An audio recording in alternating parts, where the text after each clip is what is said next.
and this is the first I'm ever saying this publicly. In 2007, I went completely broke. You know, now that I can talk about it, maybe 20 years later, or, you know, what is it, more than, maybe, no, it's almost 20 years, right? 07, yeah. Yeah, right? 18 years later, 18 years. now that I can talk about it publicly, it was probably one of the most trying times in my life. Right. So we kept this big old sellout affair in Amazura. When I say sellout, I mean sellout, you know, right? Radigan clashing with Ninja Man. Ninja Man was as a selector.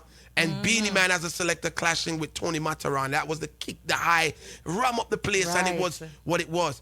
And after that, I went by, that happened in November, right? By December, I was completely broke. Long story short, right? One of my brethren had my vehicle, right? And unbeknown to me, as they say, unbeknown to me, right? He realized that he also had the keys to my house. Oh, shoot. Right? On the keychain that also had the you know, the car keys and Ray. Long story short, that brethren who grew up to be a good brethren of mine, basically grew up in my house, ended up robbing my house. 2007, I just started managing Mr. Vegas at the time, and you know, we just ended World Clash at the time, so this is 2007, Game Over World Clash, and whole heap of things are going on, and you know, the company's looking up and great energy. And yeah, my childhood brethren, one of my childhood brethren, ended up cutting my key, right, and breaking into my house while I was in Jamaica. Wow. So the fact that he knew that I was in Jamaica, right, and remember, this would be somebody that I grew up with, so it was in and out of my house from childhood and whatever. And yeah, he ended up using the key, going into my house, and you know, helping himself to a lot of cash, right? Because at the time I was managing Mr. Vegas, right? So this is truthful, because you hear me calling names. I just won't call the individual's name. I was managing Mr. Vegas, I was managing Mighty Crown, and I just finished keeping World Clash. So things, you know, and we were making a transition from having, you know, just being a American-based company to building an office in Jamaica. So it was a good time. It was, if you were gonna rob me, it was the perfect time to rob me. Wow. You know, and this person would be somebody who grew up in the house, so him kind of know the runnings of the house, and him know when the parents them, you know, what time they would more than likely go up to bed and blah, blah, blah. And I don't know if he went in himself. Wow. Because I suspect that, you know, some other people were involved as well, right? Some people, I really feel like some other people were involved as well. Some out of state friends that he had, and they went inside and, you know, took what they needed to take because he knew what was there, because I'm a brethren where, like, brother brethren, right? And he took what he needed to take.